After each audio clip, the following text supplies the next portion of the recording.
పితృపక్షంలోనే ఎందుకు పెద్దలకు తర్పణాలు వదలాలి?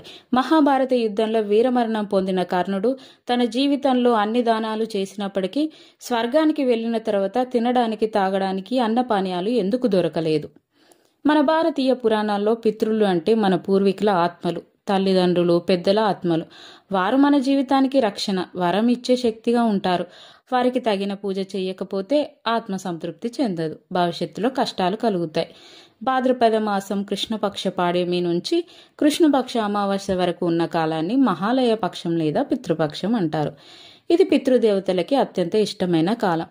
పితృదేవతలు అంటే కేవలం తల్లి తండ్రి మాత్రమే కాదు, గతించిన వారందరినీ పితృదేవతలుగానే పూజిస్తారు. ప్రతి నెల అమావాస్య రోజున పితృదేవతల్ని స్మరించుకొని తర్పణాలు వదలాలి. అయితే ఊహించని విపత్తుల్లో మరణించిన వారిని, ఏ తేదీన చనిపోయారో తెలియని వాళ్ళు ఈ మహాలయ పక్షంలో తర్పణాలు వదిలితే తమ పితృదేవతలు తృప్తి చెంది ఆశీస్సులు ఇస్తారని ధర్మశాస్త్రాలు చెప్తున్నాయి. ఈ పక్షంలో పితృదేవతలకు పెట్టే శ్రాద్ధ కర్మలు, తర్పణాలు వదలడం వల్ల పుణ్యఫలం దక్కుతుంది, వంశాభివృద్ధి కలుగుతుందని శాస్త్రం చెప్తుంది. ఏ తిథినందు గతించారో తెలియని వారు మహాలయ పక్షంలోని అమావాస్య రోజున శ్రాద్ధ కర్మలు ఆచరిస్తే వారికి సంవత్సరం అంతా శ్రాద్ధం పెట్టిన పుణ్యఫలం దక్కుతుంది. 100 యజ్ఞాలు చేసిన దానికన్నా పితృదేవతలకు తర్పణాలు అందించడం చాలా ముఖ్యం. అసలు ఈ పితృపక్షం రావడానికి కారణం ఏంటి అనేది మహాభారతంలో ఒక కథ ఉంది, అది ఇప్పుడు చెప్పుకుందాం.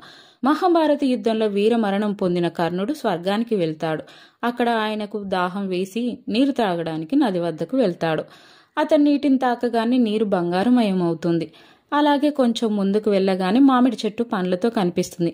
ఆకలిస్తుందని పండ్లు కోసుకొని తిందామని చెట్టును ముట్టుకోగానే చెట్టు కూడా బంగారంగా మారిపోతుంది. అక్కడ ఆయనకు బంగారం, వెండి, ముత్యాలు, పగడాలు, వజ్రాలు అన్నీ ఉంటాయి. కానీ తినడానికి తాగడానికి మాత్రం అన్నపానీయాలు ఉండవు. అప్పుడు కర్ణుడు యమధర్మరాజును ప్రార్థించి అన్నీ ఉన్నాయి కానీ తినడానికి తాగడానికి ఏమీ లేవు ఎందుకు అని అడిగాడు. దానికి యమధర్మరాజు, నీ జీవిత కాలంలో నువ్వు అవి తప్ప అన్నీ దానం చేశావు, అందుకే అవి లేవు అని కర్ణునితో అన్నాడు. మరోవైపు యుద్ధంలో చనిపోయిన వారందరికీ కృష్ణ భగవానుడు తిలోదకాలు ఇప్పించడానికి సిద్ధమయ్యాడు.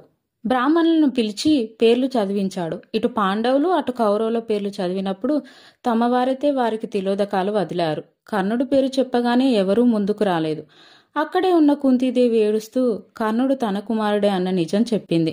ధర్మరాజా, కర్ణ నా పెద్ద కొడుకు అన్నది. కర్ణుడు నీ అన్నగారు, నువ్వు తిలోదకాలు విడిచిపెట్టు అన్నది. అప్పుడు ధర్మరాజు, ఎంత పెద్ద తప్పు చేశావమ్మా, ఇంటికి పెద్దవాడిని పడగొట్టి సింహాసనం నాకు ఇప్పించావు.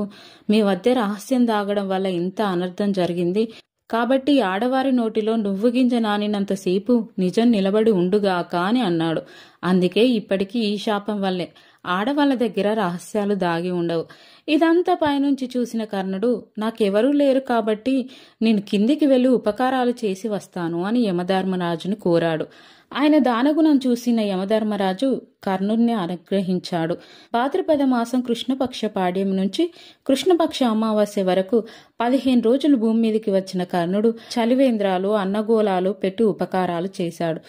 నువ్వు అందరికీ ఇచ్చావు కాబట్టి నీకు అన్నపానీయాలు ఇస్తున్నాను అని యమధర్మరాజు కర్ణుడితో అన్నాడు.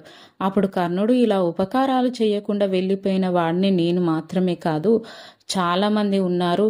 శరీరాన్ని విడిచిపెట్టిన తర్వాత కూడా భూమండలం మీదకి వచ్చి నేను ఏ ఉపకారం అయితే చేశానో అలా 15 రోజుల్లో ఏ తిథి నాడు ఏ బంధువుల శరీరాన్ని విడిచిపెట్టారో వాళ్ళ పేరు చెప్పి కొడుకులు, మనవళ్ళు, ముని మనవళ్ళు దానం చేస్తే అందుకు తగిన ప్రతిఫలం వారి పితృదేవతలకు దక్కేలా అనుగ్రహించండి అని కోరాడు కర్ణుడు.